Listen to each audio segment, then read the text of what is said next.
देखो, मैंने कल भी इस बात को कहा था कि जो डेरा सच्चा सौदा प्रमुख हैं संत गुरमीत राम रहीम, उनके साथ पहले ही ग्रेट इनजस्टिस हुआ है।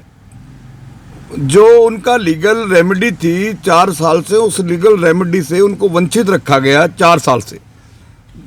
उनको पैरोल नहीं दी गई। पैरोल जो है वो उनका राइट था, नहीं दी गई उनको पैरोल डेरा सच्चा सौदा प्रमुख को।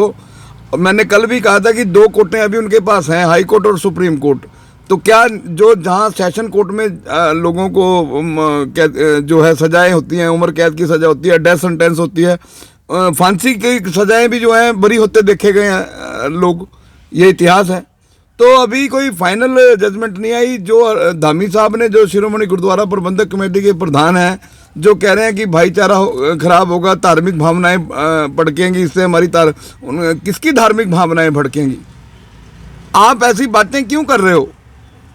आप तब तो विरोध नहीं करते जब बलवंत सिंह राजोवाणा जो है अपने पिता के भोग के नाम पे जो है राजनीति करके जाते हैं। बलवंत सिंह राजोवाणा क्या हैं? वो देशभक्त हैं? मुझे बताइए आप।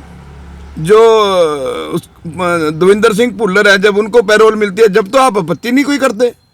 डेरा सच्चा सौदा प्रमुख को आपत्ति क्यों की जा रही है? अगर ऐसी बात है तो धार्मिक भावनाएं तो मेरे ख्याल आपकी भड़क रही हैं धामी साहब, और तो किसी की भड़की नहीं। कुछ पंजाब शांत है। In due course of law, जो भी लॉ अपना काम कर रहा है, उनको सरकार की जो एक कन्विक्टेड आदमी के लिए जो राइट हैं, वो सरकार ने उसको, एडमिनिस्ट्रेशन को, वो उसको इम्प्लीमेंट किए हैं और उन्होंने पैरोल मांगी, उसको दी है। क्या हिंदुस्तान में डेरा सच्चा सौदा प्रमुख पहले ऐसे आदमी हैं जिनको हत्या की सजा हुई? और पहली बार हत्या के केस में सिर्फ डेरा सच्चा सौदा प्रमुख को ही पैरोल मिली है?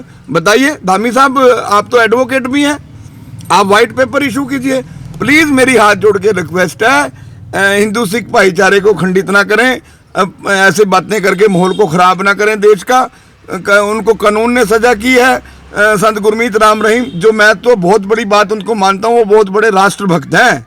सजा होगी, कोई बात नहीं, हाई कोर्ट देखेगा, सुप्रीम कोर्ट पड़ा है। लेकिन इस तरह के बयान दे के आपसी भाईचारे को ख़राब ना करें, समाज की, देश की पीस को मेंटेन रहने दें। मैं समझता हूँ कि अगस्त 17 से लेकर आज 22 आ गया, एक भी ऐसा काम उन्होंने नहीं किया जेल में जिससे जो है ये मैसेज आए, या डेरा सच्चा सौदा प्रमुख ने किसी के ऊपर एलिगेशन लगाया हो कि मुझे फलां आदमी ने फंसा दिया। उन्होंने जो कानून ने उनको सजा दी, उन्होंने सिर झुका के सजा ले ली। तो धामी साहब, इस तरह के बयानों से बचें। आप बड़े महत्वपूर्ण, आप शिरोमणि गुरुद्वारा प्रबंधक कमेटी के अध्यक्ष के रूप में इस तरह के बयानबाजी देने से बचें। और जो सरकार ने जो फैसला लिया है, वो फैसला जो इनका 21 दिन की पैरोल का फैसला था, ये आज नहीं, ये अगस्त 2018 का बनता था। 2018 में इनको पैरोल मिलनी चाहिए थी।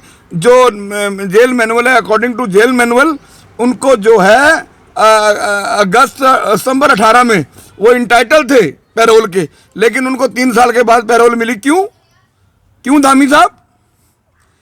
जब राजोवाणा साहब आए, किसी ने नहीं कहा क्या राजोवाणा ने क्या किया? राजोवाणा ने चीफ मिनिस्टर को मारा है, सरदार बेअंत सिंह को, गुरु के सिख को।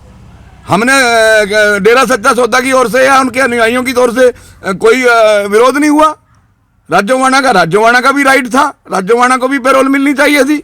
राजोवाणा के पिता की डेथ हुई, हाँ, राजोवाणा जी ने जो वहाँ बात कही है, उस तरह की स्पीच उनको फर्दर फ्यूचर में पॉलिटिकल स्पीच नहीं देनी चाहिए, पॉलिटिकल बात नहीं करनी चाहिए। वो पिताजी के 13वीं में अरदास में गए थे, भोग में गए थे, वो सबका राइट है, कॉन्स्टिट्यूशनल राइट है। वो एक आतंकवादी का भी है, वो एक आम आदमी का भी है, वो हर एक का है।